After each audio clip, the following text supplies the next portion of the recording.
Welcome to civil AJE. Lecture का ये DSS का तीसरा लेक्चर है। इससे पहले हम लोगों ने डीएसएस का इंट्रोडक्शन पार्ट कर लिया है, रिवेटेड कनेक्शन कर लिया है, जो वेल्डेड कनेक्शन का बारी है। कनेक्शन हम लोग क्यों पढ़ रहे हैं? कनेक्शन हम लोग इसलिए पढ़ रहे हैं ताकि हम लोग ये जान सकें कि दो मेंबर आपस में कैसे जुड़ता है। पिछला बार हम लोगों ने मेंबरों को यानी कि स्टील प्लेटों को आपस में रिवेटिंग के माध्यम से जोड़ा था, तो आज हम लोग इसको वेल्डिंग के माध्यम से जोड़ेंगे। तो वेल्डिंग क्या होता है? तो welding is the process of connecting metal parts, यानी कि वेल्डिंग में हम लोग मेटल पार्ट्स को जोड़ते हैं। कैसे? With the application of heat. Heat का इसमें एप्लीकेशन होता है, heat of application of heat. Okay, application of heat, application of heat with pressure, और दूसरा विदाउट प्रेशर। विदाउट प्रेशर, तो विदाउट प्रेशर वाला जो वेल्डिंग है, ये हम लोग अगर कॉलेज का वर्कशॉप में अगर गए होंगे, कभी दर्शन किए होंगे कॉलेज के वर्कशॉप का, तो वहाँ पे ये काम आप किए होंगे, खुद से भी किए होंगे। ये कराया जाता है फर्स्ट सेमेस्टर में, ठीक है ना। विदाउट प्रेशर वाला, तो विदाउट प्रेशर वाला जो वेल्डिंग है, इसको हम लोग कहते हैं फ्यूज़न वेल्डिंग। क्या कहते हैं भाई साहब? फ्यूज़न वेल्डिंग कहते हैं इसको। और विथ प्रेशर वाला जो वेल्डिंग है, ये कहलाता है फोर्ज वेल्डिंग, ठीक है। Forge welding. फोर्ज वेल्डिंग कहाँ देखने को मिलेगा? तो फोर्ज वेल्डिंग आप अगर रेलवे में दो पटरी आपस में वेल्डिंग से जुड़ता है, उसमें आपको ये फोर्ज वेल्डिंग देखने को मिल जाएगा, ठीक है। अभी फ्यूजन वेल्डिंग वाले की ही बात करते हैं कि फ्यूजन वेल्डिंग भी दो तरह का होता है। फ्यूजन वेल्डिंग दो तरह का होता है। एक होता है fusion fusion welding. Fusion welding दो तरह का, कौन कौन? एक होता है आर्क वेल्डिंग, ठीक है, और एक होता है गैस वेल्डिंग, ठीक है ना। तो हम लोग को वर्कशॉप में जो कराया जाता है वो आर्क वेल्डिंग ही कराया जाता है। अब आर्क वेल्डिंग भी दो तरह का होता है। एक होता है मेटल आर्क वेल्डिंग, जिसमें इलेक्ट्रोड का इस्तेमाल किया जाता है। इलेक्ट्रोड वही लंबा सा होता है, आप देखे होंगे, अगर वर्कशॉप में नहीं किए होंगे तो दुकान में देखते होंगे। जो मिस्त्री है वो एक साइड से हीट देता रहता है और एक हाथ से इलेक्ट्रोड को पिघलाता रहता है, ठीक है। तो मेटल आर्क हो गया। दूसरा है कार्बन आर्क वेल्डिंग, ठीक है, कार्बन आर्क वेल्डिंग, ठीक है। और गैस वेल्डिंग भी दो तरह का होता है। एक होता है oxy acetylene welding, oxy acetylene welding, और एक होता है oxy hydrocarbon welding. Oxy hydrocarbon welding आप यहाँ भी देख सकते हैं, ठीक है। तो अभी तक हम लोगों ने क्या पढ़ा कि वेल्डिंग क्या है? वेल्डिंग एक प्रोसेस है जिसमें कि मेटल पार्ट्स को with the application of heat, जो है with the application of heat, with pressure और विदाउट प्रेशर किया जाता है। अगर हम लोग विदाउट प्रेशर करेंगे तो इसको फ्यूजन वेल्डिंग कहते हैं, विथ प्रेशर कहेंगे तो इसको फोर्ज वेल्डिंग कहेंगे, ठीक है। फ्यूजन वेल्डिंग दो तरह का, एक आर्क वेल्डिंग, दूसरा गैस वेल्डिंग। आर्क वेल्डिंग भी दो तरह का होता है, एक मेटल आर्क वेल्डिंग, एक carbon arc welding. Gas welding oxy acetylene welding और ऑक्सी हाइड्रोकार्बन वेल्डिंग कहलाता है। अब आता है प्रेशर वेल्डिंग। तो प्रेशर वेल्डिंग में एक होता है रेजिस्टेंस वेल्डिंग और प्रेशर वेल्डिंग, ठीक है। तो इससे सवाल आपको पूछेगा नहीं, ये बस बेसिक जानकारी देने के लिए था, ठीक है, कि वेल्डिंग दो तरह का होता है, फोर्ज वेल्डिंग और फ्यूजन वेल्डिंग, ठीक है। अब जो सवाल पूछा जा सकता है, ऑब्जेक्टिव जो बन सकता है कि जो मेटल आर्क वेल्डिंग है, फ्यूजन वेल्डिंग में आप पढ़े कि आर्क वेल्डिंग होता है, तो आर्क वेल्डिंग में जो मेटल आर्क वेल्डिंग है, मेटल आर्क वेल्डिंग का आईएस कोड क्या है, ठीक है ना। तो method of metal arc welding जो है वो मेंशन किया गया है IS 823 में, और वो जो इलेक्ट्रोड होता है उसका IS कोड होता है IS 814, ठीक है। वेल्डिंग प्रोसेस जो है कितना टेम्परेचर पे होता है? तो 3600 डिग्री टेम्परेचर पे होता है, ठीक है। अब आगे, अब यहाँ एक और बात है कि कुछ हम लोग को जानेंगे कि क्या एडवांटेज है वेल्डिंग का और क्या डिसएडवांटेज है वेल्डिंग का, ठीक है। तो एक एडवांटेज तो ये है कि सबसे बड़ा एडवांटेज कि वेल्डिंग जॉइंट जो होता है ना, वेल्डिंग जॉइंट जो होता है वो ज़्यादा मजबूत होता है। हाँ, ज़्यादा मजबूत होता है किसके मुकाबले? रिवेटेड जॉइंट से, रिवेटेड जॉइंट से। क्योंकि एक कॉन्सेप्ट दिमाग में डाल लीजिए कि अगर कोई सॉलिड प्लेट है, ठीक है ना, आप उसमें जितना ज़्यादा छेद करते जाइएगा ना, आप उस प्लेट के स्ट्रेंथ को घटाते जा रहे हैं। छेद करने का मतलब छेद क्यों कर रहे थे? रिवेट डाल के रिवेटिंग करने के लिए। तो आप क्या कर रहे हैं, एक तरह से उस प्लेट का स्ट्रेंथ ही तो कम कर रहे हैं, ठीक है ना। लेकिन वेल्डिंग में तो ये करने का कोई ज़रूरत नहीं है, बस प्लेट उठाना है। अगर उसमें हम लोगों ने पढ़ा था कि रिवेटेड जॉइंट में एक लैप जॉइंट होता है, इसके ऊपर चढ़ा दिए और चढ़ाने के बाद यहाँ पर कम से कम 2 रिवेट दे के ठोक दिए, तो भाई इतना प्लेट का जगह तो जा खा लिए, स्ट्रेंथ कम हो गया इस प्लेट का, ठीक है। इस प्लेट का और इस प्लेट का भी दोनों में छेद हुआ है। लेकिन वेल्डिंग में क्या करेंगे, हम बस इसको ऐसे लेंगे, यहाँ वेल्डिंग कर देंगे, यहाँ वेल्डिंग कर देंगे। कमजोर हुआ प्लेट? नहीं हुआ प्लेट। इसीलिए कहा जाता है कि वेल्डिंग जॉइंट जो होता है वो ज़्यादा मजबूत होता है रिवेटेड जॉइंट का। दूसरा क्या एडवांटेज है कि जब आप वेल्डिंग करिएगा ना, तो आपका स्टील का जो स्ट्रक्चर है वो कम भारी रहेगा, इसका वजन जो होता है कम हैवी होगा। क्यों कम हैवी होगा? क्योंकि एक तो रिवेटिंग करने से उसमें एक्स्ट्रा जो है वेट बढ़ जाता है, ठीक है। तो ये छोटा छोटा बात था। अब आगे बढ़ते हैं। अब कंपैरिजन करके पढ़ते हैं हम लोग। रिवेटिंग अगर आप वीडियो देखे होंगे, अगर वो देखे होंगे तो ये बहुत आसान लग जाएगा पढ़ने में। अब हम लोग पढ़ेंगे types of weld. Types of weld, वहाँ भी हम लोग पढ़ा था टाइप्स ऑफ रिवेट। तो टाइप्स ऑफ रिवेट क्या था भाई साहब? एक तो था ये वाला रिवेट का नाम बताइए, कौन सा रिवेट है इसको कहते थे, कौन सा जॉइंट है, सॉरी। तो ये है लैप जॉइंट। ये कौन सा जॉइंट है? ये कौन सा जॉइंट है? तो बट जॉइंट। तो यहाँ भी बस वही सब काम है, यहाँ भी कुछ अलग नहीं करना है, ठीक है। तो यहाँ जो 2 टाइप का वेल्ड होता है, एक होता है लैप वेल्ड। लैप वेल्ड को ही कहते हैं हम लोग fillet weld. Fillet lap weld कहिए, नहीं तो फिलेट वेल्ड कहिए, फिलेट वेल्ड कहिए, कोई अंतर नहीं है, ठीक है। और दूसरा होता है बट वेल्ड। कैसा होता है वो भी देख लीजिए, ठीक है, ठीक है। तो सबसे पहले हम आपको दिखाते हैं लैप वेल्ड। अभी कुछ देर पहले ही हम लोग चर्चा किए कि वहाँ पे क्या करते थे हम लोग, एक एक स्टील प्लेट के ऊपर दूसरा वाला चढ़ाते थे और यहाँ रिवेटिंग कर देते थे। यहाँ वैसा नहीं करना है। यहाँ क्या करेंगे हम लोग, यहाँ वेल्डिंग कर देंगे, ठीक है, यहाँ वेल्डिंग कर देंगे। ये हो गया लैप वेल्ड, ठीक है। अब बट वेल्ड में क्या करेंगे? बट वेल्ड में हम लोग वहाँ पे क्या करते थे कि 2 स्टील प्लेट को लाते थे और उसके ऊपर कवर प्लेट रख के कनेक्ट करते थे। यहाँ वैसा नहीं करना है। यहाँ क्या करना है कि 2 स्टील प्लेट को लाएंगे, ठीक है, और यहाँ पे जो है वेल्डिंग कर देंगे, ऐसे वेल्डिंग कर देंगे, तो ये बट वेल्ड हो जाता है, ठीक है ना। ये वाला हो गया आपका, ये जो फिगर बनाया हम बट वेल्ड का बनाए, ठीक है। चलिए अब हम लोग सीखेंगे कि जो लैप वेल्ड है कितना तरह का होता है, ठीक है। तो चलिए देखिए, तो लैप वेल्ड जो है या फिलेट वेल्ड या लैप वेल्ड जो कहिए, ये फिलेट वेल्ड जो है आपका, फिलेट वेल्ड ये हमारा 3 तरह का होता है, ठीक है। तो देखिए यहाँ पे ना जो 3 तरह का होता है, side fillet weld, and fillet weld और डायगोनल फिलेट वेल्ड, हम एक ही फिगर में दिखा दिए, लेकिन यहाँ पे भी अभी हम आपको तीनों का अलग अलग फोटो ड्रॉ करके दिखाएंगे, ठीक है। तो फिलेट वेल्ड में हमको पता है क्या करना है, ठीक है। ऐसा किए, एक प्लेट, दूसरा प्लेट लाए, इसके ऊपर रख दिए, ठीक है। अब क्या है इसमें, इधर फोर्स लग रहा है, इधर फोर्स लग रहा है, इधर फोर्स लग रहा है। तो ये कौन सा फोर्स है? टेंसाइल फोर्स है, खींचता हुआ फोर्स है। खींचता हुआ फोर्स को टेंसाइल कहते हैं। और अगर इसको दबता हुआ फोर्स लगाएंगे तो इसको क्या कहेंगे? कंप्रेसिव फोर्स कहेंगे। ये सब तो बच्चा वाला चीज़ें जानते होंगे, ठीक है। तो खैर, फोर्स का डायरेक्शन मान लीजिए ऐसा कंप्रेसिव वाला ही है, टेंसाइल जो भी लेना है उससे मतलब नहीं है। तो अगर हम बिल्डिंग इधर साइड कर देंगे, ठीक है ना, फोर्स के पैरेलल डायरेक्शन में, इधर और इधर, ठीक है ना, तो इस तरह का जो वेल्डिंग है इसको हम लोग कहेंगे साइड फिलेट वेल्ड। क्या कहेंगे जी? साइड फिलेट वेल्ड कहेंगे। Got it? यानी कि फोर्स के पैरेलल डायरेक्शन में जो वेल्डिंग होता है उसको साइड फिलेट वेल्ड कहते हैं। Got it?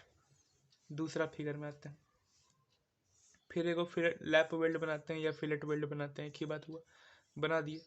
फोर्स का दिशा फिर से वही रखेंगे, ठीक है ना।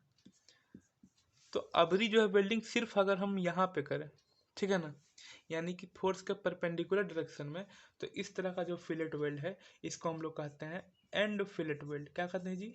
एंड फिलेट वेल्ड कहते हैं। समझ गए? ठीक है। अब तीसरा वाला जो है इसे फिर बनाइए वो लैप वेल्ड,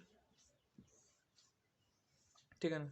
तो तीसरा वाला जो है वो थोड़ा सा अलग है, क्योंकि इसमें प्लेट जो है, प्लेट का एक हिस्सा थोड़ा डायगोनल है। तो यहाँ पे जो वेल्डिंग करिएगा ना, ये कहलाएगा जो आपका डायगोनल फिलेट वेल्ड। तो यही तीनों चीज़ को हम एक ही फिगर में यहाँ दिखा दिए हैं, ठीक है ना। साइड में, ये साइड में इधर है लग रहा है साइड फिलेट वेल्ड, इधर है तो एंड फिलेट वेल्ड, इधर है तो डायगोनल फिलेट वेल्ड, ठीक है। अब आगे, अब फिर टाइप्स ऑफ फिलेट वेल्ड ही है, लेकिन इस बार फॉर्मेशन के आधार पर, यानी कि वेल्डिंग का फॉर्मेशन जो है ना, वेल्डिंग के फॉर्मेशन के आधार पर जो है कि वेल्डिंग बताया गया है। तो देखिए,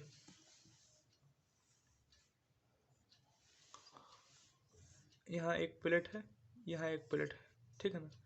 इस दोनों को जोड़ा गया है, तो जोड़ा के जो गया है, तो जो वेल्डिंग किया गया है ना, वो थोड़ा अगर इस शेप में है, थोड़ा सा कनकेव शेप में है, ये देखिए कनकेव शेप होता है, इसी को कनकेव कहते हैं, है ना। तो ये कनकेव शेप में है, तो ये कनकेव फिलेट वेल्ड कहलाता है, ठीक है ना। यही वाला अगर थोड़ा सा ऐसा रहे, वेल्डिंग थोड़ा सा ऐसा कर दिए, है ना, इस तरह का, है ना, वेल्डिंग जो है इस तरह का शेप में किया गया है, तो ये कहलाता है कन्वेक्स फिलेट वेल्ड। यही वाला वेल्डिंग अगर जो है एकदम फ्लैट, एकदम, है ना, एकदम एकदम फ्लैट नहीं, एकदम ये वाला लाइन एकदम स्ट्रेट रहेगा, है ना, समझिए कि एक त्रिभुज का कर्ण जैसा ये कर्ण है, उस तरह का वेल्डिंग अगर है, इसको कहते हैं हम लोग मीटर फिलेट वेल्ड, ठीक है। इसको कहते हैं मीटर फिलेट वेल्ड, ठीक है। यहाँ तक समझ गए। तो टाइप्स ऑफ वेल्ड खत्म हो गया, अब लोग पढ़ेंगे बट वेल्ड, ठीक है। तो देखिए बट वेल्ड में, तो बट वेल्ड में क्या है कि पहले बट वेल्ड दो प्लेट को लाइए, एक प्लेट यहाँ ऐसे बना लीजिए, दूसरा प्लेट यहाँ बना लीजिए, ठीक है ना।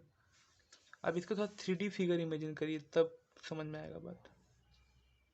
कुछ इस तरह से है ये दो प्लेट, और क्या करना है, बिल्डिंग यहाँ पे, बिल्डिंग का जो मसाला है वो यहाँ भराएगा, ठीक है ना। ये पूरे में मतलब वेल्डिंग हुआ है, समझ रहे हैं ना। ये पूरे में वेल्डिंग हो गया है, उतना खींचने का कोई मतलब नहीं बनता है, क्रॉस सेक्शनल व्यू देख ही रहे हैं, ठीक है ना।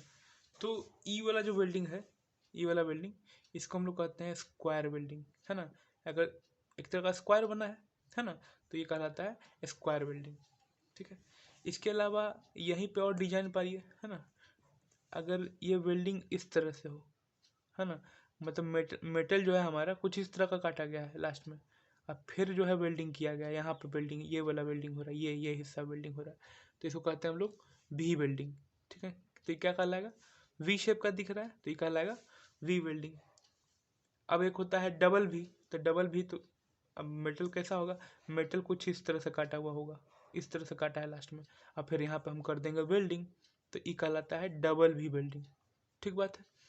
अब एक होता है यू वेल्डिंग, तो मेटल कुछ इस तरह से कटा हुआ होगा, इस तरह से यहाँ पर कटा है, और फिर यहाँ पे भी, और यहाँ पे मेटल इस तरह से कटा है। अब इसके बीच में जब मसाला भराएगा तो क्या हो जाएगा, यू वेल्डिंग हो जाएगा। फिर इसको डबल यू करना हो तो फिर समझ ही रहे हैं, ऊपर में इस तरह, फिर इसके ऊपर इस तरह, फिर इधर से भी, इधर से भी, फिर एक मिनट, इधर, चलिए बनेगा कि नहीं, चलिए मान लीजिए समझ गए ना, समझ गए, ठीक है। तो ये डबल यू है ना। तो बाकी तो फिगर में यहाँ दिख ही रहा है कि कैसे हम लोग स्क्वायर वेल्डिंग बनाए, सिंगल भी बनाए, डबल भी बनाए, सिंगल यू बनाए, डबल यू बनाए। ये दोनों का वेल्डिंग, ये दोनों जो है, ये हो सकता है कि एग्जाम में दे दे, अब बोले कि पहचानो भाई कौन सा वेल्डिंग है। तो ये सिंगल बेवल वेल्डिंग है, डबल बेवल वेल्डिंग है। कैसे बनाइएगा ये हम बना के दिखा देते हैं, ताकि आप लोग भी हाथ से प्रैक्टिस कर लीजिए। क्रॉस सेक्शन दिखाएंगे, बाकी 3D बनाने का उतना कोई मतलब नहीं है। ये एक मोटा प्लेट है, समझे, और ये एक पतला प्लेट है, ये दोनों को जोड़ना होता है। उस केस में हम लोग जो है कि सिंगल बेवल करते हैं, सिंगल बेवल है। और डबल बेवल में क्या होगा कि यही इधर भी आके बिल्डिंग कर लेंगे ये हिस्सा, ठीक है ना, इस तरह का दिखेगा कुछ, यहाँ देख पा रहे होंगे, ठीक है ना। तो ये डबल बेवल बिल्डिंग है, ठीक। तो ये सब तो हुआ मोटा मोटी बात, इससे सवाल बहुत कम बनेगा। अब मेन पढ़ेंगे हम लोग स्पेसिफिकेशंस। अब पढ़ना है स्पेसिफिकेशन। स्पेसिफिकेशन भी किसका? तो फिलेट वेल्ड का पहले, फिर बाद में बट वेल्ड, क्योंकि बट वेल्ड में ज़्यादा है नहीं, और इसके बाद हम जो भी बोलेंगे वो सारा का सारा ऑब्जेक्टिव ही है, ठीक है ना। तो चलिए शुरू करते हैं स्पेसिफिकेशन का। तो इसको एक मिनट हटाइए पहले। अब देखिए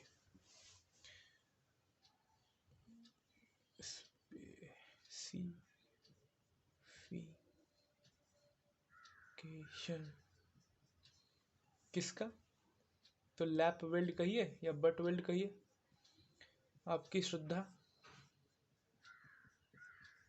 फिलेट वेल्ड, ठीक है। तो चलो, अच्छा स्पेस में छुप गया, कोई बात नहीं, आगे बढ़ते हैं। तो यहाँ पे एक लैप वेल्ड बना लीजिए, इसको बहुत ध्यान से समझिएगा। एक लैप वेल्ड बना लीजिए यहाँ। अब क्या करना है कि यहाँ पे वेल्डिंग भी कर लीजिए, ठीक है ना। यहाँ पे हम लोग वेल्डिंग कर लेते हैं, ठीक है, वेल्डिंग कर लेते हैं। और वेल्डिंग करने के बाद ना यहाँ पे थोड़ा सा एक्स्ट्रा ऐसे से थोड़ा कर्व शेप में रहता है ना।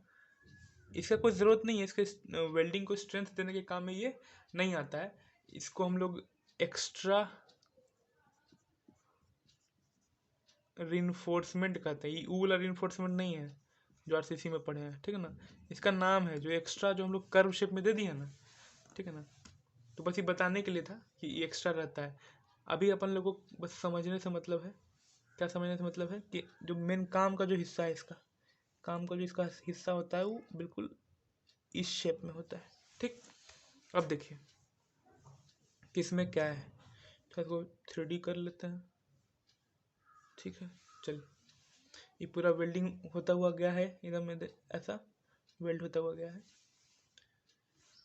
तो यहाँ ये हिस्सा ए बी और सी लिखा, तो ये जो ए बी है या बी सी हिस्सा है, इसको हम लोग कहते हैं साइज ऑफ वेल्ड। दिमाग में घुसा लेने का क्या कहलाता है ये, इसको शॉर्टकट में हम एस लिख देते हैं, है ना। ये एस शॉर्टकट में लिख देते हैं, ठीक है ना। तो ये जो ए बी हिस्सा है या फिर बी सी हिस्सा है, वो कहलाता है साइज ऑफ वेल्ड, यानी कि वेल्डिंग जो किए हैं वो किस साइज का किए हैं, वो यही है, साइज ऑफ वेल्ड। यहाँ तक बात समझ में आया? ये हिस्सा है साइज ऑफ वेल्ड, ठीक। अब एक और इसमें स्पेसिफिकेशन देखिए कि इसको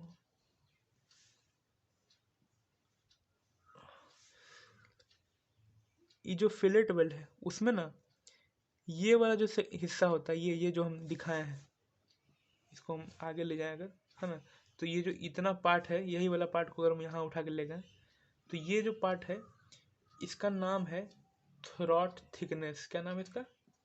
THROAT, थ्रॉट थिकनेस कहते हैं इसको, ठीक है ना। ये बहुत इंपॉर्टेंट ऑब्जेक्टिव है कि कौन सा पार्ट वेल्डिंग का सबसे कमज़ोर होता है। तो वेल्डिंग का सबसे कमज़ोर पार्ट यही होता है, थ्रॉट थिकनेस। ये ऑब्जेक्टिव है आपको, ठीक है। तो चलिए, यहाँ तक अभी तक जो समझे कि ई वाला जो ट्रायंगल है, ये जो ट्रायंगल है एक तरह का वेल्डिंग जो हुआ है ट्रायंगल शेप में हुआ होता है, तो ये वाला जो हिस्सा है क्या कहलाता है? साइज ऑफ वेल्ड कहलाता है। और ये हिस्सा क्या कहलाता है? इसको कहते हैं हम लोग थ्रॉट थिकनेस। यहाँ तक बात क्लियर है? जब यहाँ तक बात क्लियर है तब आप आगे बढ़ते हैं, ठीक। इस पर फिर हम लोग वापस आएंगे, अब फिलहाल आगे बढ़ते हैं। तो चलिए, तो सबसे पहले टॉपिक है हमारा कि साइज ऑफ वेल्ड हम लोग पढ़ेंगे। साइज ऑफ वेल्ड देख लिए कैसा होता है, पढ़ेंगे उसके बारे में। साइज ऑफ वेल्ड, तो साइज ऑफ वेल्ड मैक्सिमम कितना करना चाहिए और मिनिमम कितना करना चाहिए, उसी के लिए अभी हम लोग बात करेंगे कि मिनिमम कितना करना है और मैक्सिमम कितना करना है साइज ऑफ वेल्डिंग, ठीक है ना। तो सबसे पहले मिनिमम, तब मैक्सिमम सीखेंगे, ठीक है। तो मिनिमम साइज ऑफ वेल्ड जो होता है वो डिपेंड करता है कि आप जो प्लेट जोड़ रहे हैं उसका थिकनेस क्या है, ठीक है। प्लेट का थिकनेस क्या है जो, ठीक है ना। जैसे कि ये दो अलग अलग साइज ऑफ प्लेट है, ये मान लीजिए इसका थिकनेस है 10 mm का, इसका थिकनेस है 12 mm का। तो ये आपस में जो इसका वेल्डिंग होगा, हाँ, तो ये वेल्डिंग कितना mm का होगा, यहाँ यहाँ जो कितना mm देना होगा यहाँ, ठीक है। ये तो साइज ऑफ वेल्ड है, यहाँ कितना mm का वेल्डिंग करना है, यही साइज ऑफ वेल्ड है। तो चलिए तो ऐसा है कि 0 से 0 नहीं, अप टू 10 mm का अगर प्लेट है, अप टू 10 mm का अगर प्लेट है, तो हम लोग 3 mm minimum size of welding करते हैं। अगर 10 से ज़्यादा है, ओवर 10 टू 20, तो हम लोग 5 mm का वेल्डिंग करते हैं। 20 से ज़्यादा है, ओवर 20 अप टू 32, तो हम लोग 6 mm का वेल्डिंग करते हैं। अगर 32 से ज़्यादा है, 32 से ज़्यादा है, तो हमको एक बार जो है वेल्डिंग, फर्स्ट रन में वेल्डिंग एक साइड से दूसरी साइड करते हुए जाना है, कितना, 8 mm का। अब फिर उधर से घुरा के लाना है 10 mm का, जो कहते हैं फर्स्ट रन। एक बार 8 mm का वेल्डिंग करेंगे और फिर दूसरा बार में सेकेंड रन में 10 mm का वेल्डिंग करेंगे। ठीक है, तो ये टेबल आपको याद रखना है। यहाँ पर है कि minimum size of welding up to 10 mm 3 mm का, ओवर 10 से 20 mm 5 mm का वेल्डिंग करना है, ओवर 20 से 32 6 mm, 32 से ज़्यादा तो फर्स्ट रन में 8 mm, सेकेंड रन में 10 mm। अब कुछ लोग को हो सकता है ये बात इमेजिन नहीं हुआ हो, तो एक बार समझ लेते हैं। ठीक है, क्या मतलब है इसका।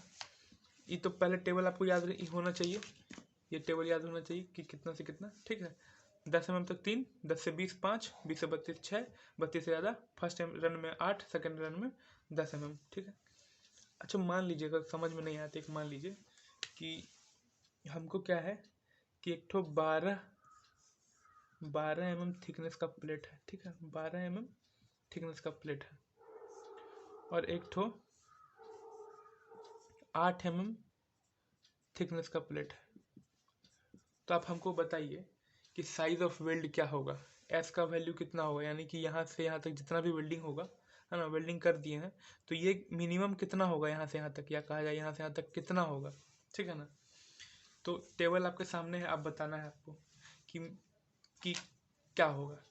तो देखिए एक बात यहाँ इंपॉर्टेंट ऑब्जेक्टिव है, यहाँ हम लिख के रखे हैं कि साइज ऑफ वेल्ड जो है क्या चीज़ पे डिपेंड करता है, it is depend on thicker part of member. तो इन दोनों में थिक कौन है, 12 mm। तो 12 mm के लिए कौन सा मिनिमम साइज लगेगा, 3 mm की 5 mm, तो 12 mm कहाँ आता है, ओवर 10 से 20 के बीच में, तो यानी कि हम लोग 5 mm यहाँ पे जो वेल्डिंग होगा, यहाँ पे साइज ऑफ वेल्ड यहाँ पे जो होगा ये होगा आपका 5 mm का। समझे, यहाँ भी 5, यहाँ भी 5। आप समझ गए होंगे बात को। ठीक है, तो size of minimum size of weld हम लोग का खत्म हो गया। अब बात करते हैं मैक्सिमम साइज ऑफ वेल्ड का।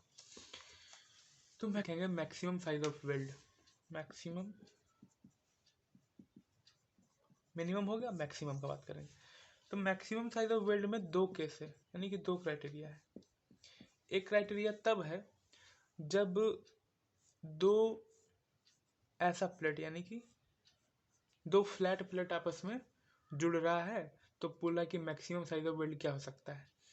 तो इस कंडीशन में इसको कहते हैं, इस तरह का जो आपस में 2 प्लेट जुड़ रहा है, इसको हम लोग कहते हैं square as, square as.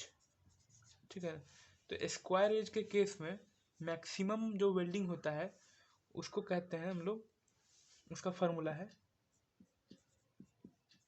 Thickness of thinner edge minus 1.5। ये सब ऑब्जेक्टिव है सर। ठीक है ना, अब इसका क्या मतलब है कि थिकनेस ऑफ थिनर एज से, मान लीजिए ये वाला प्लेट 8 mm का है और ये वाला प्लेट 6 mm का है, और आपको निकालना है क्या, मैक्सिमम साइज ऑफ वेल्ड निकालना है। तो थिकनेस ऑफ थिनर, इधरों में थिनर कौन है, 6 mm, तो 6 में से कितना घटा लीजिएगा, 1.5, कितना निकल के आएगा, 4.5। तो ये हुआ मैक्सिमम साइज ऑफ वेल्ड, किस केस में, स्क्वायर एज के केस में। अब दूसरा जो केस आता है, एक केस हो गया, दूसरा जो केस आता है मैक्सिमम साइज ऑफ वेल्ड का, वो आता है in case of round edge. अब राउंड एज, उसमें 2 गो फ्लैट प्लेट को जोड़ दिए तो कहे कि इसको स्क्वायर एज कहलाता है ना। अब राउंड एज क्या होता है कि जब कोई एंगल सेक्शन को जोड़िएगा, जैसे कोई गसट प्लेट या कोई प्लेट है, सिंपल प्लेट है, गसट प्लेट समझ में नहीं आता है अभी, तो कोई सिंपल प्लेट है और उसमें हमको क्या जोड़ना है, उसमें हमको एंगल सेक्शन को जोड़ना है। एंगल सेक्शन पहला वीडियो देख लीजिए जो नहीं देखे तब समझ आया एंगल सेक्शन। ठीक है, एंगल सेक्शन को जोड़ना है, तो इसका जो ई वाला जो किनारा है कैसा है, राउंड जैसा लग रहा है, राउंड एज है, इसका किनारा राउंड एज है, तो इसीलिए इसको यहाँ पे जो वेल्डिंग होगा तो ये कहलाता है हमारा इनके, इसलिए ये केस कहलाता है राउंड एज वाला केस। तो इसमें जो है फार्मूला है मैक्सिमम साइज ऑफ वेल्ड निकालने का कि 3/4 into thickness of toe. Thickness of toe क्या मतलब हुआ इसका? तो देखिए, जैसे कि कोई एंगल सेक्शन ले लीजिए, IS से हम लोग को एंगल सेक्शन लेते हैं 60 इंटू 50 इंटू 8। इसका क्या मतलब है कि ये जो लेंथ है ना, ये जो लेंथ है यहाँ से यहाँ तक, वो कितना है? 60 mm है। ये वाला कितना है भाई साहब? 50 mm है। ये लेंथ होता हो गया एक लेग का, दूसरा छोटा वाला लेग का हो गया आपका ये लेंथ L1 L2, ये क्या होगा? थिकनेस हो गया, यानी कि यहाँ से लेके यहाँ तक का मोटाई कितना है? 8 mm, ठीक है ना। तो यही थिकनेस ऑफ टो यही हो गया 8 mm। तो इमेजिन मान लीजिए कि ये ISA 60 इंटू 50 इंटू 8 है ये वाला, ठीक है ना। तो इस केस में साइज ऑफ वेल्ड निकालना है तो क्या करना पड़ेगा हमको? 3/4 यहाँ दिया हुआ है, थिकनेस ऑफ टो कितना दिया हुआ है? 8 दिया हुआ है, तो 4 दूनी 8, तो यहाँ साइज ऑफ वेल्ड कितना हो जाएगा? 6 mm। मेरे ख्याल से समझ गए होंगे, ठीक है। अब हम लोग चलते हैं आगे। अब सीखने का बारी है इफेक्टिव लेंथ की। अगर हम लोग मान लीजिए कि फिलेट वेल्ड कर रहे हैं, ठीक है, फिलेट वेल्ड कर रहे हैं, इसका 3D फिगर बनाइए, ठीक है ना। तो कितना लंबाई में करना है? कितना लंबाई में करेंगे? पूरे में कर दें या कुछ कम भी चलेगा, ठीक है ना। तो देखिए, तो इफेक्टिव लेंथ निकालने का जो इसमें बताया गया स्पेसिफिकेशन, तो कहा गया है कि पूरे में करने की जरूरत नहीं है। इफेक्टिव लेंथ जो इसका जो इतना जो इफेक्टिव लेंथ है वो होता है L-2s। इफेक्टिव लेंथ को यहाँ छोटका L से नोट कर रहे हैं। कहने का मतलब है एक्चुअल लेंथ क्या है? यहाँ से यहाँ तक L है, इसमें से S, यानी कि S यहाँ जो भी वेल्डिंग होगा उस साइज का 2 टाइम्स भी घटा दीजिएगा, यानी कि 2 टाइम्स भी यहाँ, यानी कि मान लीजिए कि S और तो यहाँ तक भी अगर वेल्डिंग कर दीजिएगा ना तो सफिशियंट है, वो उतना ही स्ट्रेंथ देगा जितना कि पूरा में करिएगा, ठीक है। तो L बराबर 2s कैसे का फॉर्मूला हो गया? इफेक्टिव लेंथ का फॉर्मूला हो गया L-2s। अब है कि मिनिमम इफेक्टिव लेंथ कितना होता है कि भाई इतना नहीं कर पा रहे हैं, है ना, तो कम से कम कितना करना है? तो मिनिमम लेंथ का फॉर्मूला होता है, मिनिमम लेंथ का जो फार्मूला है वो है 4 इंटू एस, यानी कि 4 टाइम जो साइज ऑफ वेल्ड तो करना ही पड़ेगा, यानी कि यहाँ जो वेल्डिंग किए हैं यहाँ पे ये जो साइज है इसका 4 गुना कम से कम तो यहाँ पे वेल्डिंग करना ही पड़ेगा कम से कम, ये मिनिमम लेंथ, ठीक है। दो स्पेसिफिकेशन खत्म हो गए। अब तीसरा चलते हैं। तीसरा स्पेसिफिकेशन है एंड रिटर्न। क्या नाम है इसका? एंड रिटर्न, ठीक है। एंड रिटर्न क्या है कि मान लीजिए कि लैप वेल्ड है, क्योंकि तो हम लोग लैप वेल्ड का स्पेसिफिकेशन पढ़ रहे हैं, और लैप वेल्ड है, यहाँ पे फोर्स लग रहा है और यहाँ पे वेल्डिंग की थी। बताइए कौन सा वेल्डिंग है जो जैसे वेल्डिंग की है? जी हाँ, ये साइड फिलेट वेल्ड है, ठीक है। तो क्या होता है कि एंड रिटर्न में क्या कहा गया है कि साइड फिलेट वेल्ड कर दिए लेकिन नहीं, मजबूत नहीं है, तो क्या करिए, थोड़ा सा इधर भी वेल्डिंग कर दिए, थोड़ा सा इधर से निकाल के इधर भी वेल्डिंग कर दीजिए, ठीक है ना। तो ये जो थोड़ा सा इधर वेल्डिंग की है ना, यही कहलाता है हमारा एंड रिटर्न। तो ये थोड़ा सा वेल्डिंग कितना होता है? तो ये 2 टाइम्स साइज ऑफ वेल्ड होता है, ठीक है, याद रखना है, ठीक, बढ़िया। अब आगे एंड रिटर्न हो गया। अब हम लोग सीखेंगे ओवरलैपिंग। ओवरलैपिंग, ये ओवरलैपिंग क्या होता है? यानी कि 2 ठो जो फिलेट वेल्ड या लैप वेल्ड है उसको ये जो ओवरलैपिंग एक दूसरे के ऊपर चढ़ाया है, तो मिनिमम कितना कम से कम चढ़ाना है, मिनिमम कितना चढ़ा देना है, ठीक है ना। तो ये मिनिमम जो इस क्राइटेरिया जो कोड बताता है वो बोलता है कि मिनिमम भाई 40 नहीं तो 40 mm, जो भी ज़्यादा हो, विच एवर इज मैक्सिमम। यहाँ लिखा हुआ है कि इन वेल्डिंग ओवरलैपिंग कितना दिया जाता है? 40 या 40 mm, जो भी ज़्यादा हो, है ना। 40 इसमें से टी क्या है? थिकनेस ऑफ थिनर मेंबर, यानी कि मान लीजिए ये 8 mm है, ये 6 mm है, तो 6 गुना 4 कितना हो गया? 6 चौक 24 mm तो कम से कम यहाँ से यहाँ तक होना ही चाहिए, ठीक है, ठीक है। अब आगे बढ़ते हैं। तो यहाँ तक जो किया पहले यहाँ तक एक बार रिवीजन कर लेते हैं कि क्या क्या सीखे हम लोग, ठीक है ना। तो सबसे पहले हम लोग सीखे भाई मिनिमम साइज ऑफ वेल्ड। तो मिनिमम साइज ऑफ वेल्ड कितना कितना है, 3 है, 5 है, 6 है ना। 3 का कब तक, 10 mm के प्लेट तक के लिए। 10 से ज़्यादा हो, है ना, 10 से ज़्यादा और 20 तक तो 5 mm, 20 से ज़्यादा और 32 तक कितना, 6 mm वेल्डिंग करना है, ठीक है। और उसके बाद फिर 32 से अगर बेसी हो गया तो फर्स्ट रन में 8 mm और सेकेंड रन में 10 mm, ठीक है। सबसे पहले यही पढ़े हम लोग मिनिमम साइज ऑफ वेल्ड। फिर हम लोग क्या पढ़े भाई, मैक्सिमम साइज ऑफ वेल्ड पढ़े। तो मैक्सिमम साइज ऑफ वेल्ड में 2 केस, एक स्क्वायर एज का केस था, एक स्क्वायर एज का केस था। स्क्वायर एज के केस में हम लोग क्या फार्मूला पढ़े कि थिकनेस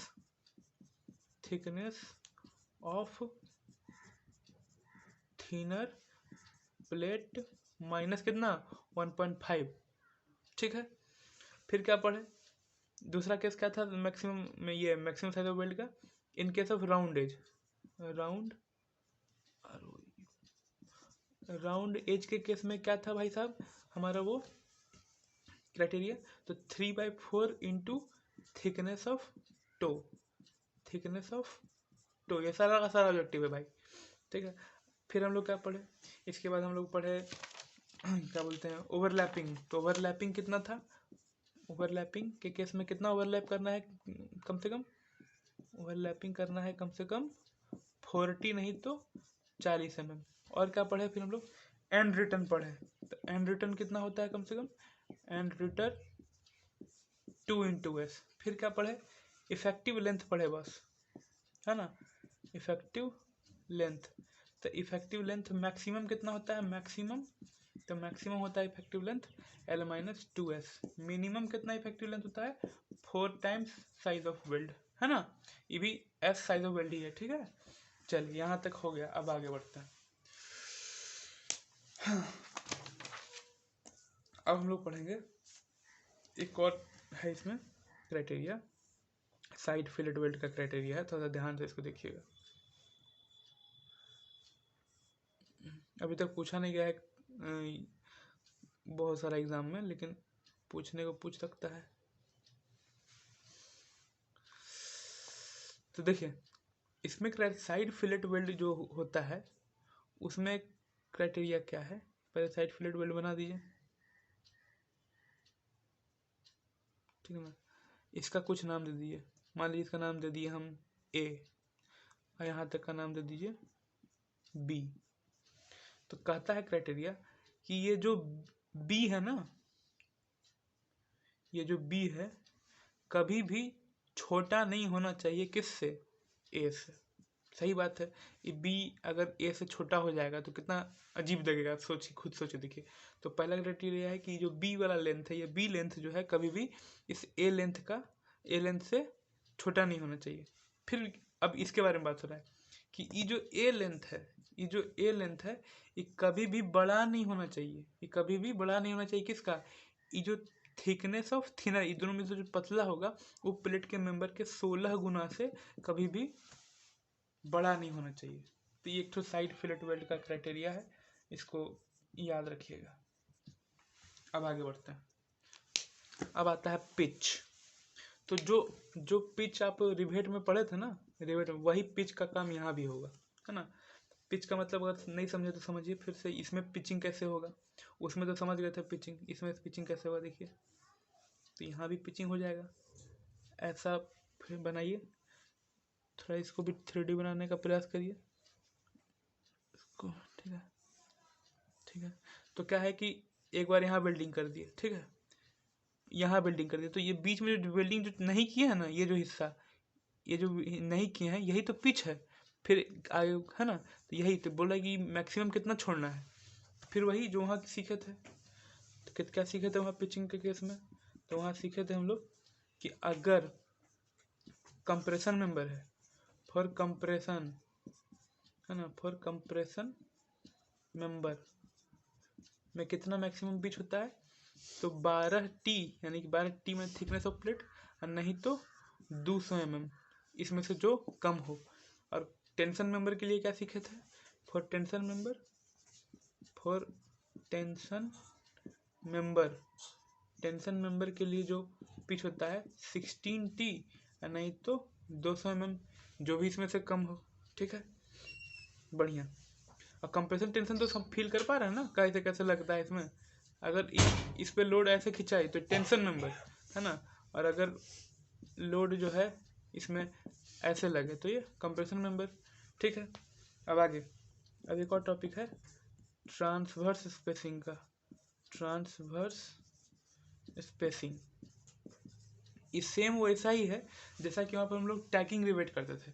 टैकिंग रिवेट क्या होता था याद है? टैकिंग रिवेट वो रिवेट होता था जिसमें कि हम लोग दो मेंबर को आपस में जोड़ते थे। अगर याद हो कि दो, ऐसा मान लिए कि एंगल सेक्शन ऐसा है ना, एक एंगल सेक्शन यहाँ है और दूसरा एंगल सेक्शन यहाँ, ये ऐसा है। ठीक है ना, अब इस पर कोई लोड नहीं है। ठीक है, इस पर कोई लोड नहीं है, बस क्या करना है, दोनों को सटा के रखना है। 3D बनाने की कोशिश कर रहे हैं, दोनों को बस सटा के रखना है। ये लंबा सा गया हुआ है, कैसे इसको बनाया जाए, रुक गया एक मिनट।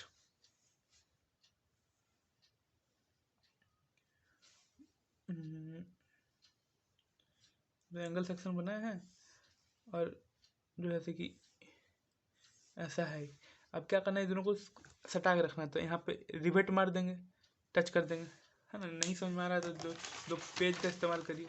ये दो पेज है, इसको जोड़ के रखना है। ठीक है, अब कोई लोड नहीं लग रहा है तो यहाँ रिवेट जो है, यहाँ रिवेट, यहाँ रिवेट, यहाँ रिवेट देते जाएंगे। ठीक है ना, तो ये जो रिवेट होगा इसी को कहते हैं टैकिंग रिवेट, जो बस स्ट्रक्चर को संभाल के रखे, उस पर लोड नहीं आ रहा है, बस उसको यूनिफाई करके रखे, एक करके रखे, तब हम लोग टैकिंग रिवेट का यूज़ करते हैं। टैकिंग रिवेट का इस्तेमाल, फार्मूला क्या था, 32 नहीं तो 300 mm, जो भी बड़ा हो। तो ठीक उसी तरह से यहाँ पे होता है, उसी तरह से यहाँ पे होता है ट्रांसवर्स वेल्डिंग, ट्रांसवर्स स्पेसिंग भी कहते हैं, ट्रांसवर्स स्पेसिंग।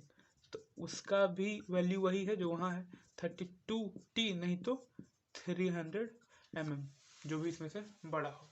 ठीक, तो हम लोग अभी जो है आपको फिलेट वेल्ड का लगभग सारा क्राइटेरिया जो हम लोग कर लिए हैं। अब इसमें बस एक छोटा सा बात बचा है, उसको समझ लेने के बाद ये ख़त्म होता है। और छोटा सा बात है थ्रॉट थिकनेस। ये वही थ्रॉट थिकनेस है जिसके बारे में हम बोले हैं कि फिलेट वेल्डिंग का सबसे कमज़ोर कड़ी, यानी कि सबसे कमज़ोर हिस्सा जो होता है वो थ्रॉट थिकनेस ही होता है। तो ठीक है, तो इसको समझ लेते हैं।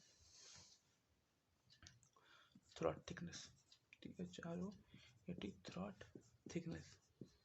तो थ्रॉट थिकनेस में जो सबसे समझने वाली बात क्या है वो पहले समझिए। इसको समझने से पहले एक बात है कि कभी भी लैप वेल्डिंग यानी कि फिलेट वेल्डिंग, है ना, फिलेट वेल्डिंग हम लोग ऐसा नहीं करेंगे कि दो प्लेट ऐसा है ना, एक प्लेट ऐसा है और दूसरा प्लेट ऐसा है। ठीक है ना, तो हम लोग इसके बीच में कितना का एंगल लीजिए, लगभग क्या 90 डिग्री का है। तो ये जो एंगल है ना, कभी भी फिलेट वेल्डिंग में ऐसा ना हो कि एक प्लेट ऐसे है और दूसरा प्लेट हम जो ऐसे कि ऐसे करके जोड़ रहे हैं यहाँ पे, और ये दोनों के बीच का जो एंगल है 120 डिग्री हो जाए, तो ये गलत हो जाएगा, ये नहीं चलेगा, ऐसा नहीं होता है वेल्डिंग। ठीक है, या फिर क्या हो जाए कि दो प्लेट लाए और उसके बीच में हम लोग वेल्डिंग कर रहे हैं और ये एंगल जो है 60 डिग्री से कम हो जाए, तो ये भी नहीं चलेगा लैप वेल्डिंग में। तो क्या पॉइंट यहाँ पे पकड़ेंगे हम लोग, if the angle between fusion faces is less than 60 degree और more than 120 degree, fillet weld is not recommended. तो फिलेट वेल्ड कहाँ रिकमेंड नहीं होता है, जब 60 डिग्री से कम हो या 120 डिग्री से ज़्यादा हो, तो हम लोग क्या करेंगे, फिलेट वेल्डिंग नहीं करेंगे। यहाँ समझे बात। अब हम आपको सिखाते हैं थ्रॉट थिकनेस। तो पहले थ्रॉट थिकनेस का फार्मूला रट लीजिए, टी बराबर के इंटू एस। अभी के इंटू एस कहाँ से आया हम आपको बताते हैं। ठीक है, टी तो थ्रॉट थिकनेस है, एस साइज ऑफ, एस क्या है, साइज ऑफ वेल्ड है, के क्या है अभी हम बताते हैं। ठीक है, तो सीखिए, ये आपको इतना आसानी से कोई चैनल पे नहीं मिलेगा, इसका तो हम गारंटी देते हैं। ठीक है, जितना आसानी से हम आपको समझाने वाले हैं। ठीक है, पहले तो एक फिलेट वेल्ड पहले लैप वेल्ड या फिलेट वेल्ड बना लीजिए।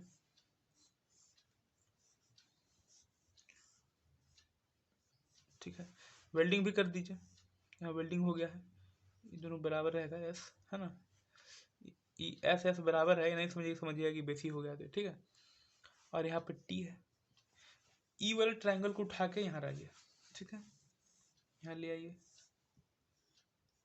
तो यहाँ क्या क्या है, एस है, यहाँ एस है और यहाँ पे टी है, ठीक है। और यहाँ नहीं दिख रहा है बोर्ड में, अच्छा ठीक है, एक मिनट रुक जाइए, बोर्ड से बाहर हो जा रहा है। तो हम तो यहाँ समझिए, फिगर तो यहाँ पे देख ही रहे हैं ये वाला, हम तो बस खाली ट्रायंगल इसको उठा के यहाँ पे लाते हैं, ठीक। तो यहाँ से हम ये वेल्डिंग वाला हिस्सा जो है उठा के यहाँ लाए हैं, यहाँ एस है और यहाँ एस है, ठीक।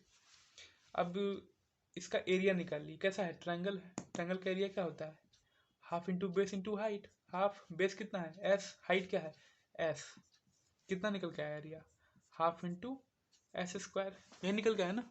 यही त्रिभुज को जो है, जो अभी आधार पे खड़ा है, इसको इसके कर्ण पे खड़ा कर देंगे, ठीक है।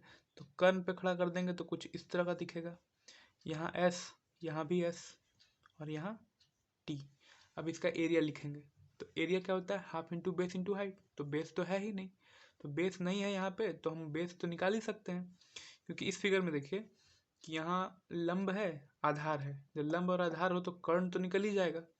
तो कर्ण का फॉर्मूला क्या होता है, कर्ण बराबर लंब स्क्वायर प्लस आधार स्क्वायर, है ना। फ्रेम नहीं आ रहा, अच्छा ठीक है, एक मिनट। हाँ, तो लंब कितना है इसका, एस का स्क्वायर, आधार कितना है, ये भी एस का स्क्वायर, तो कितना हो जाएगा 2s स्क्वायर का रूट, तो क्या हो जाएगा √2 इंटू एस, यानी कि हमको यहाँ का वैल्यू पता चल गया, कितना है √2 इंटू एस, यानी कि यहाँ का वैल्यू पता चल गया, यही तो है कर्ण यहाँ पे।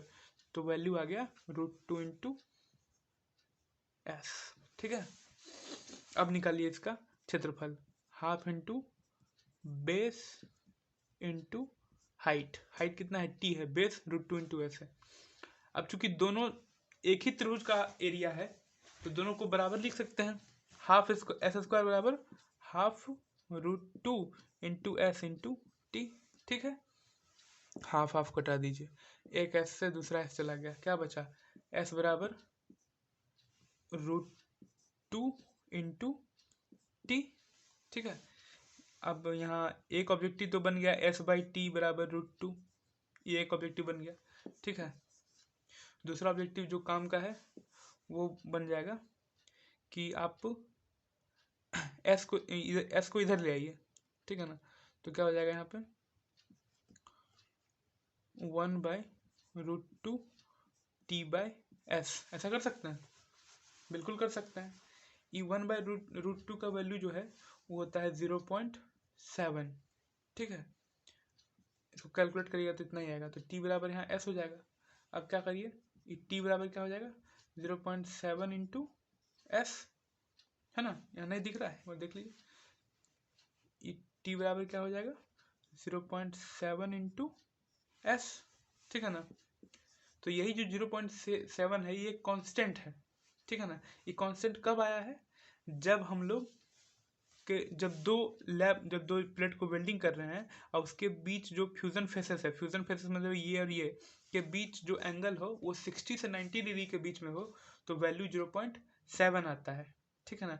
अगर वो ज़्यादा हो, ये मान लीजिए 100 से लेके 120 डिग्री के बीच में हो, 113 डिग्री हो, मतलब के बीच में कुछ भी हो, तो अलग अलग होते रहता है। हम अलग अलग क्या होगा नहीं होगा सबका वैल्यू अभी कभी याद करवाते हैं। तो इसीलिए फार्मूला बनाया हमारा t बराबर k इंटू एस, ठीक है। अब समझिए कि कितना एंगल के लिए कितना कितना होता है, अभी कभी याद हो जाएगा। तो 60 से 90 डिग्री के लिए कितना होगा, 91 से 100 के लिए कितना होगा, 101 से लेके 106 के लिए अलग होता है, एक मिनट, 107 से 113 के लिए 113 के लिए अलग होता है, और फिर 114 से 120 के लिए अलग होता है, ठीक है। इतना ही होता है, तो कितना कितना होता है, तो अभी अभी तो निकाले ताज़ा ताज़ा कि जिसका 0.7 होता है, तो बस 5 घटाते चल जाइए, आपका याद हो गया 0.65, 0.60, 0.55, 0.50, यानी कि के का मैक्सिमम वैल्यू 0.7 और के का मिनिमम वैल्यू 0.5। इक्वालिटी में पूछ सकता है, किसी का पूछ देगा, बोलेगा 105 डिग्री का बताओ कितना होगा के का वैल्यू, तो बताते रहिएगा कि 0.60 होगा, और समझे। ठीक है, तो यही टेबल जो है नोट्स में है। कहाँ है? एक मिनट। ये वाला बात अभी हम आपको समझाएं। ठीक है, दो ट्रायंगल को एक बार इस ऐसे निकाल लीजिएगा एरिया, एक बार इसका हाइपोटेनस पे रख के एरिया निकाल लीजिएगा, फिर दोनों को इक्वेट करिएगा तो ऐसा आएगा। ठीक है, फिर यहाँ पे 0.7 इसका वैल्यू 0.7 होता है। फिर टी बराबर के इंटू एस कैसे आया देख लीजिए, के क्या है 0.7 कांस्टेंट है, और यहाँ बाकी सब कांस्टेंट यहाँ लिखा हुआ। तो इस तरह जो है आपका फिलेट वेल्ड खत्म हो गया। ठीक है, अब बात करेंगे हम लोग बट वेल्ड का। ठीक है, तो देखिए बट वेल्ड में कुछ ज़्यादा खास वैल्यू बात नहीं है, बस थोड़ा सा ही है बट वेल्ड। इसका फिर हम लोग न्यूमेरिकल लगाएंगे, कहानी खत्म करेंगे इसका। ठीक है, तो देखिए तो बट वेल्ड में भी बात करेंगे सबसे पहले साइज ऑफ वेल्ड का। ठीक है, साइज ऑफ बट वेल्ड, तो खुद में एक ऑब्जेक्टिव है कि बट वेल्ड का जो साइज होता है वो किस चीज़ से स्पेसिफाई होता है, तो इफेक्टिव थ्रॉट थिकनेस से। और उस इफेक्टिव थ्रॉट थिकनेस किससे स्पेसिफाई होता है, तो इस बात से स्पेसिफाई होता है कि पेनिट्रेशन कंप्लीट हुआ है कि इनकम्प्लीट हुआ है। नहीं समझ में आया बात? अब आराम से समझिए। देखिए पहले तो याद रख लीजिए कि size of butt weld is specified by effective throat thickness. इसको एक बार याद कर रट लीजिए पहले जो हम बोले, फिर हम समझाते हैं। इफेक्टिव थ्रॉट थिकनेस, कोई पूछे कि size of butt weld is specified by, फट से बोलिएगा effective throat thickness, effective throat thickness. ठीक बात? अच्छा, अब आगे अभी थ्रॉट थिकनेस क्या बोला है, तो थ्रॉट थिकनेस फिलेट वेल्ड में तो हम बहुत अच्छा तरह समझ गए। अब बट वेल्ड में इफेक्टिव थ्रॉट थिकनेस कौन वाला है वो देखना होगा, है ना? ठीक है, अब देखिए थ्रॉट थिकनेस बोलता है, थ्रॉट थिकनेस हम बोले कि दो केस में, एक कंप्लीट पेनिट्रेशन के केस में, एक इनकम्प्लीट पेनिट्रेशन के केस में। तो कंप्लीट पेनिट्रेशन इनकम्प्लीट पेनिट्रेशन क्या है, तो बट वेल्ड कैसा दिखता है, दो गो प्लेट लाएंगे यहाँ पे ऐसे ऐसे भर दिए। अगर ये पूरा भर दिए है ना तो इसी को कहते हैं हम लोग कंप्लीट पेनिट्रेशन। अगर ये पूरा नहीं भरा पाया है तो इसको यहीं तक भरा है, यहीं तक वेल्डिंग हुआ है, तो कहेंगे हम लोग इनकम्प्लीट पेनिट्रेशन। तो अब बताना है कि इसी में थ्रॉट थिकनेस क्या है। ठीक है ना, तो देखिए in case of complete penetration of weld, अगर कंप्लीट पेनिट्रेशन हुआ है तो जो इफेक्टिव थ्रॉट थिकनेस होता है is equal to the thickness of thinner member connected. ठीक है ना, तो इसमें तो देखिए दोनों मेंबर एक जैसा ही लग रहा है। तो इफेक्टिव थ्रॉट थिकनेस जो है ये 8 mm का है और ये भी 8 mm का है, तो साइज ऑफ वेल्ड भी 8 mm हो जाएगा, क्या कि इफेक्टिव थ्रॉट थिकनेस 8 mm का है। अगर ये मान लीजिए 8 mm का है और ये 6 mm का है, तो क्या बोला है कि in case of complete penetration of weld the effective throat thickness is equal to thickness of thinner member, यानी कि 6 mm के बराबर हो जाएगा। ये थिनर होगा तो थोड़ा सा कम होगा, ये मान लीजिए इतना ही पतला होगा, है ना? तो ये कहलाएगा कंप्लीट पेनिट्रेशन का है कि एक थिनर है ना। अब incomplete in case of incomplete penetration of size weld of effective throat thickness कितना होगा, तो देखिए इसमें दो कंडीशन है। इनकम्प्लीट पेनिट्रेशन हो तो थ्रॉट थिकनेस कितना होगा, तो जो है इनकम्प्लीट पेनिट्रेशन में थ्रॉट थिकनेस होता है 5/8 into thickness of thinner member, thickness of thinner member, और एक होता है 7/8 into thickness of thinner member. तो सर दो फार्मूला कैसे हो गया, है ना? तो देखिए ऑब्जेक्टिव में ये भी दे सकता है, ये भी दे सकता है ना? 7/8 देगा, नहीं तो 5/8 देगा। कब कब देगा, ये 5/8 जो है ना, ई जब हम न्यूमेरिकल बनाते हैं ना बट वेल्ड का, तो हम लोग 5/8 का इस्तेमाल करते हैं न्यूमेरिकल बनाने में। इसीलिए कहेगा कि फॉर स्ट्रेस कैलकुलेशन, क्या स्ट्रेस कैलकुलेशन के लिए हम लोग इनकम्प्लीट पेनिट्रेशन के केस में इफेक्टिव थ्रॉट थिकनेस क्या लेते हैं, तो 5/8 लेते हैं। और जब जनरल खाली पूछे कि भाई effective throat thickness incomplete penetration में कितना, तो ऑप्शन में आपको मिलेगा 7/8 into thickness of thinner member. यहाँ तक समझ गए? यहाँ तक समझ गए तो बट वेल्ड का स्पेसिफिकेशन भी खत्म हो गया और कोई स्पेसिफिकेशन बट वेल्ड में नहीं है। चलिए अब थोड़ा सा और बात करते हैं। अब वो जो वेल्ड है ना, यानी जो वेल्डिंग किए हैं उसका परमिसिबल स्ट्रेस कितना होता है, यानी वेल्ड के पास कितना स्ट्रेस होता है, कितना स्ट्रेस झेल सकता है वेल्डिंग, है ना। तो देखिए इसको लिख लीजिए, परमिसिबल स्ट्रेस ऑफ वेल्ड्स, ठीक है ना। तो एक्सियल टेंशन या एक्सियल कंप्रेशन के केस में, एक्सियल टेंशन लग रहा है या एक्सियल कंप्रेशन लग रहा है, तो उसमें हम लोग जो है परमिसिबल स्ट्रेस ऑफ वेल्ड लेते हैं 150 न्यूटन पर mm स्क्वायर, 150 न्यूटन पर mm स्क्वायर लेते हैं, ठीक है। अगर बेंडिंग कंप्रेशन आ रहा है ना, बेंडिंग कंप्रेशन आ रहा है या बेंडिंग टेंशन आ रहा है, ठीक है ना, बेंडिंग टेंशन आ रहा है ना, बेंडिंग टेंशन आ रहा है, तो उस केस में हम लोग लेते हैं 165 न्यूटन पर mm स्क्वायर, ठीक है ना। अब बेंडिंग कंप्रेशन बेंडिंग टेंशन अगर मान लीजिए कुछ लोग को नहीं समझ में आ रहा है तो एक बार फिगर देख लीजिए, जैसे कि ये मान लीजिए घर का आपका छत है, ठीक है, तो इस पे लोड लग रहा है, तो बहुत ज़्यादा लोड लगने की वजह से ही क्या हो गया है, ऐसा डिफ्लेक्ट हो गया है, ठीक है ना। तो देखिए जो इसका ऊपर वाला जो जोन है ये है ना, ई वाले जोन में लग रहा है क्या, ई वाले जोन में लग रहा है कंप्रेशन, और जो नीचे वाला जोन है ना इसमें लग रहा है टेंशन, ठीक है ना। समझ गए बात को। तो भाई बेंडिंग कंप्रेशन के केस में और बेंडिंग टेंशन के केस में कितना परमिसिबल स्ट्रेस होता है वेल्डिंग में अलाउड, तो 165।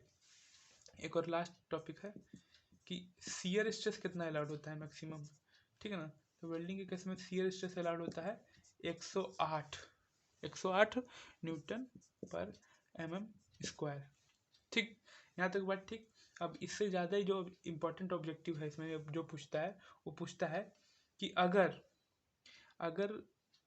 ये सब लोड जो परमिसिबल लोड है ना, तो ये लोड तो डेड लोड और लाइव लोड को झेलने के लिए बनाया गया है, लेकिन इस पे अगर विंड लोड और अर्थक्वेक लोड भी कंसीडर कर लिया जाए तो परमिसिबल स्ट्रेस को कितना बढ़ाया जाता है, ठीक है ना। तो देखिएगा यहाँ पे इसको मिटा रहे हैं, यही सब लोड में इंक्रीमेंट होगा, ठीक है ना, कितना होगा अगर उसमें अर्थक्वेक लोड और जैसे कि विंड लोड कंसीडर किया जाए, ठीक है। तो यहाँ देखिए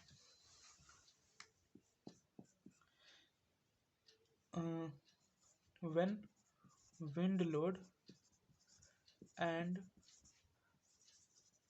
earthquake load is considered, है ना, तब जो है स्टील का मेंबर्स में, यानी कि स्टील का जो मेंबर है, स्टील का मतलब स्टील प्लेट हो गया, एंगल सेक्शन हो गया, ये सब जो मेंबर है उसमें हम लोग मान लेते हैं कि ये सब जो वैल्यू था 150 165 108 ये सब को बढ़ा दिया जाता है, कितना 33.33% से बढ़ा के लिया जाता है, ठीक है ना। तो ये हो गया मेंबर में बढ़ाया जाता है। और वेल्डिंग और रिवेट में कितना बढ़ाया जाता है यही सब वैल्यू, तो 25% बढ़ाया जाता है, ठीक है ना। तो यहाँ लिखा हुआ है कि when wind and earthquake loads are considered permissible stresses in steel structure are increase by 33%, और रिवेट में यही वैल्यू, रिवेट और वेल्ड में यही वैल्यू इंक्रीज किया जाता है 25% से, ठीक बात। अब आगे अब हम लोग सीखेंगे स्ट्रेंथ ऑफ फिलेट वेल्ड और स्ट्रेंथ ऑफ बट वेल्ड। तो अगर स्ट्रेंथ का बात हम पिछले वीडियो में बहुत अच्छा से बताए हैं, वो वीडियो देखिएगा तो देखे हुए होंगे तो स्ट्रेंथ समझने में बहुत आसान होगा।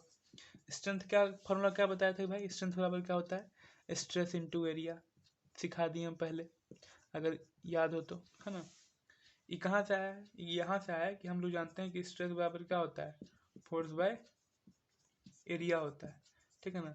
तो फोर्स बराबर क्या हो जाएगा, फोर्स बराबर हो जाएगा stress into area, stress into area. तो यही जो फोर्स है ना इसी को स्ट्रेंथ कहते हैं, ठीक है, इसी को स्ट्रेंथ कहते हैं। तो उसी से फॉर्मूला स्ट्रेंथ बराबर स्ट्रेस इनटू एरिया। तो स्ट्रेंथ निकालना है किसका, स्ट्रेंथ निकालना है फिलेट वेल्ड का और बट वेल्ड का। स्ट्रेंथ निकालना है strength of fillet weld, strength of fillet weld, strength of fillet weld. तो देखिए, एक फिलेट वेल्ड पहले बनाइए, ठीक है, 3D टाइप का बना लीजिए, ठीक है। यहाँ वेल्डिंग कर लीजिए, यहाँ वेल्डिंग है, ठीक है। तो वेल्डिंग का एरिया निकालिए, कैसे निकालिएगा, क्या करना होगा, हम लोग को एरिया निकालने के लिए 2 डायमेंशन चाहिए होता है, हाँ। तो यहाँ वेल्डिंग का लेंथ हो जाएगा और वेल्डिंग का थिकनेस हो जाएगा। कौन सा थिकनेस, यही थ्रॉट थिकनेस लेंगे, ठीक है। L×T करेंगे तो एरिया निकल जाएगा हमको वेल्डिंग का, ठीक है। और उसी एरिया में क्या करेंगे हम लोग, स्ट्रेस से गुना कर देंगे। तो आप ही बताइए कि यहाँ कौन सा स्ट्रेस लग रहा है, फिलेट वेल्ड में कौन सा स्ट्रेस लग रहा है, शियर स्ट्रेस लग रहा है कि एक्सियल स्ट्रेस लग रहा है। तो देखिए, कंप्रेशन और टेंशन और शियर में जानते हैं कि बेसिक सा अंतर है। पहले थोड़ा सा बात समझो तो अलग हम बता रहे हैं क्या अंतर है। कि मान लीजिए ये कोई ब्लॉक है, ठीक है ना, और इसके एक प्लेन पे ना फोर्स एक बार इधर से लग रहा है, एक बार फोर्स इधर से लग रहा है, तो ये कहला गया हमारा टेंशन। ये तो बहुत बार सुन चुके हैं मेरे मुझसे। इधर इधर से लगे तो कहलाता है कंप्रेशन।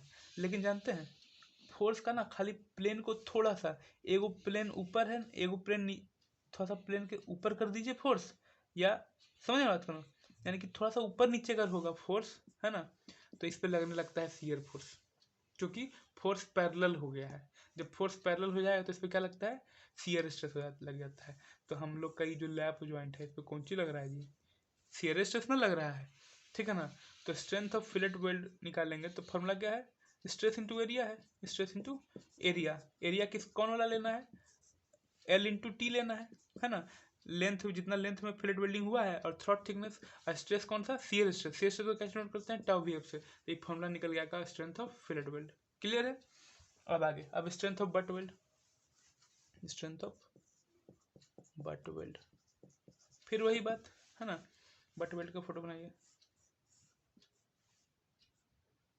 बट वेल्ड का फोटो बनाइए, ठीक है। तो ये ऐसा हो गया, यहाँ तक है, मान लीजिए यहाँ तक है प्लेट। तो इसमें भी यहाँ से यहाँ तक लेंथ, यहाँ तक किए हैं वेल्डिंग, यहाँ L हो जाएगा, यहाँ भी T होगा। थ्रॉट थिकनेस का क्या होता है, यही वाला थ्रॉट थिकनेस होता है। और इसमें हम लोग, इसमें कौन सा स्ट्रेस लगेगा, यहाँ फोर्स या तो कंप्रेशन लगेगा या टेंशन लगेगा, इसमें तो शियर वाली बात है नहीं। तो स्ट्रेंथ ऑफ बट वेल्ड का फॉर्मूला हो जाएगा स्ट्रेस इंटू एरिया, ठीक है। स्ट्रेस कौन वाला, सिग्मा 80 नहीं तो सिग्मा AC। सिग्मा 80 को कहते हैं स्ट्रेस इन टेंशन, सिग्मा 80 को कहते हैं, सिग्मा AC को कहते हैं stress in compression. Area L×T।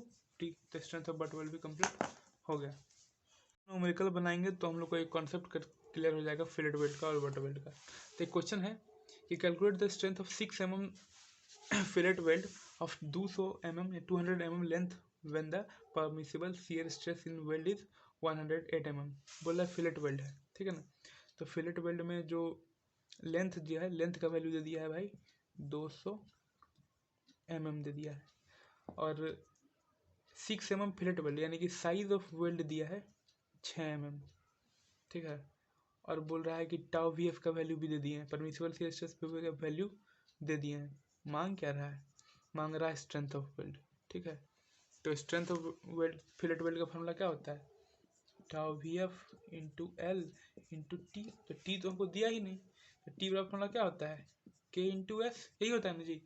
K का मान कितना है 0.7, क्योंकि हम लोग मान के जब नहीं दिया रहे कि कितना एंगल है तो मान लेना है कि 60 से 90 के बीच में ही होगा वो, तो 0.7।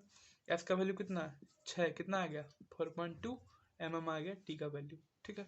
अभी फॉर्मूला में बैठा दीजिए, T का वैल्यू कितना आ गया, T का वैल्यू आ गया 4.2 हमारा mm। तो टाउ VF 108, L का मान 200 और T का मान 4.2 निकाला है।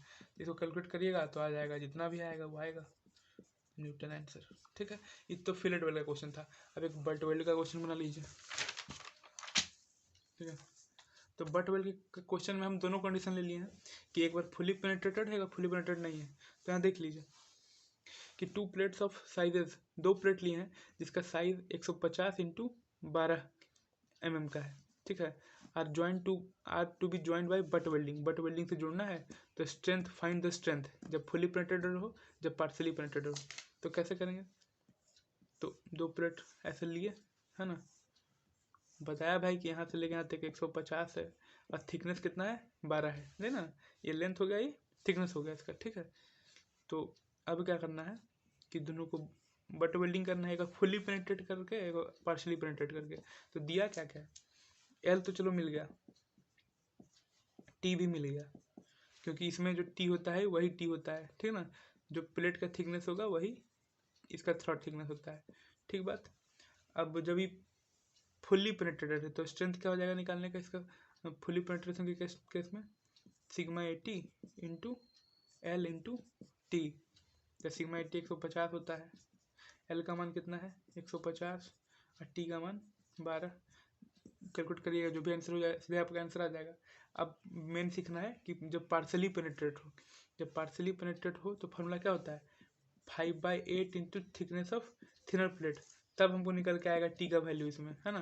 तो 5/8 थिकनेस ऑफ थिनर प्लेट कितना है 12 है, तो 4 दूनी 8 4 तिया 12, तो ये हो जाएगा 15/2 यानी कि 7.5 mm, 7.5 mm, है ना। टी का वैल्यू लेके आ जाएंगे, पार्सली पेनिट्रेट केस में टी का वैल्यू लेके आना पड़ेगा, और उसका फिर इसमें घुसा देंगे सिग्मा 80 एल इंटू टी।